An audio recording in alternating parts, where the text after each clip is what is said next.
يدعون من دون الله فيسبوا الله عدوا بغير علم كذلك زينا لكل أمة عملهم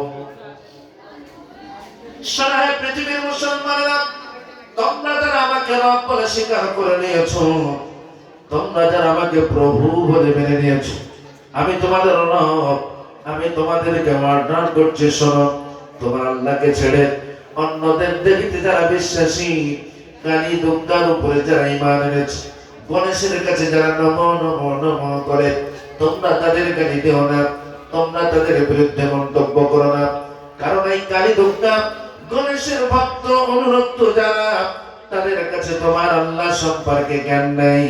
সুতরাং তোমরা যদি কালীকে গালি দাও, তোমরা যদি দুর্গাকে গালি দাও, তোমরা যদি গণেশকে গালি দাও, ওই কালী দুর্গা গণেশের ভক্ত অনুরক্ত যারা আছে, তারা তোমার আল্লাহকে না চিনে তোমার আল্লাহকে গালি দিতে পারে। এই শিক্ষা কোরআনে কারীম আমাদেরকে দিয়েছে। ইভেন কোরআনে কারীমের এই আয়াতে কারিমার পরের অংশে আল্লাহ আরো বলছেন, কাযালিকা যায়্যানা লিকুল্লি উম্মাতিন আমালাহুম। এতে মুসলমান হিসাবে তোমার ধর্মীয় আচার অনুষ্ঠান তোমার কাছে যেমন ইম্পর্টেন্ট, নামাজের দৃশ্যটা তোমার কাছে যেমন আনন্দদায়ক, রমজানের রোজার শেষে সম্মুখে ইফতারে নিয়ে বসাটা তোমার কাছে যেমন ইম্পর্টেন্ট, রাতের অন্ধকারে তাহাজ্জুদের ওয়াক্তে সিজদায় পড়ে আল্লাহকে আল্লাহ বলে ডাকাটা তোমার কাছে যেমন আনন্দদায়ক, ঠিক তদ্রূপ নন মুসলিম যারা, হিন্দু যারা, বৌদ্ধ যারা, খ্রিস্টান যারা, তাদের ধর্মীয় আচার অনুষ্ঠানগুলোকেও আমি রব্বুল আলামিন তাদের কাছে আকর্ষণীয় করে দিয়েছি। বলেন সুবহানাল্লাহ। ডাইরেক্ট আল্লাহর অর্ডার। সুতরাং আমরা কালীকে গালি দেব না, দুর্গাকে গালি দেব না, গণেশকে গালি দেব না। আরে তো মুসলমানেরা তো গালি দেয়ও না, মৌলবীরা গালি দেয়ও না, বরং তারা নিজেরাই ঠাকুর ভেঙে মুসলমানদের উপরে চাপায়, ঠিক কিনা? এটা কোন জায়গা? হলদিয়া এলাকা না? হলদিয়া এলাকা না? এই হলদিয়া এলাকায় রাজীব বাগ নামক এক নিষ্ঠুর 25 সালে সে ভেঙেছে দুর্গা, আবার এই 26 সালে সেই ভেঙেছে সরস্বতী। এ দ্বারা প্রমাণিত হয় তোমার ধর্মের প্রতি তোমার নিজের শ্রদ্ধা নাই, ঠিক কি না? যে হিন্দু হয়ে ঠাকুর ভাঙতে পারে, এতেই তো প্রমাণ হচ্ছে যে ঠাকুর ভাঙলে কি আর হবে, কিছুই তো হবে না, বলেই তো সে ভাঙতে গিয়েছে। কিন্তু মুসলমান, আমার কোরআনের বিরুদ্ধে আমি যদি অবমাননাকর কথা বলি, তাহলে আমার ক্ষতি হবে, আমি ধ্বংস হয়ে যাব। আমার কোরআনের বিরুদ্ধে যদি কোনো মন্তব্য করি, তাহলে আমি ধ্বংস হয়ে যাব। এমন ভাই মুসলমানের আছে না নাই? আমার মসজিদ মাদ্রাসায় যদি কোনো আজে বাজে কিছু করি, তাহলে আমি ধ্বংস হয়ে যাবে, বরবাদ হবে, এই ভয় মুসলমানদের আছে না নাই? তুমি হিন্দু হয়ে প্রমাণ দিলে তোমাদের ঠাকুরের প্রতি তোমাদের কনফিডেন্স নাই।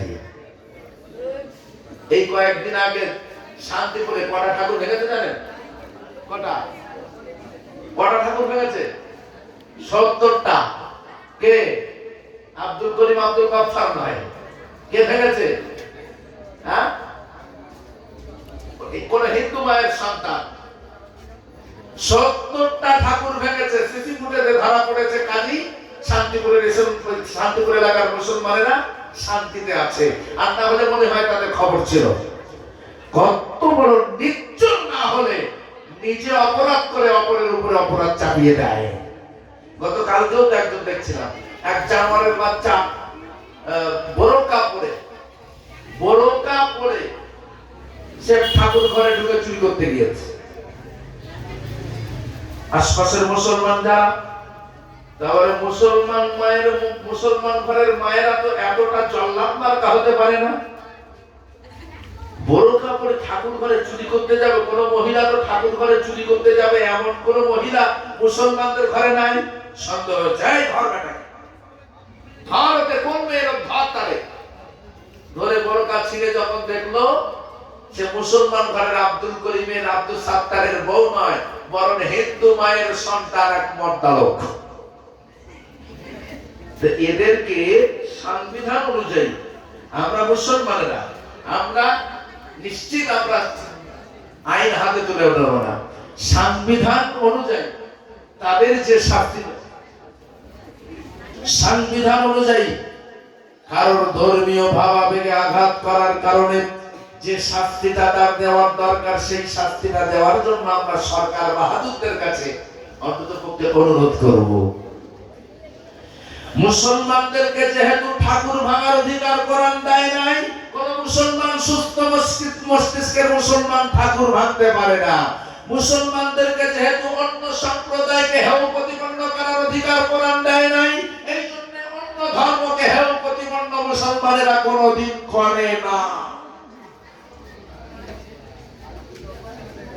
তাই আজ আমি আপনাদের কাছে করজোড়ে নিবেদন করে চলে যাই, যে কথাটা আমি বারবার বলে থাকি, when a dog bites a man that is not thing, but when a man bites a dog that is a very good thing. কেউ যদি কুত্তা হয়ে আপনাকে কামড়াতে যায়, পাল্টা আপনি কুত্তা হয়ে তাকে কামড়াতে যাবেন না।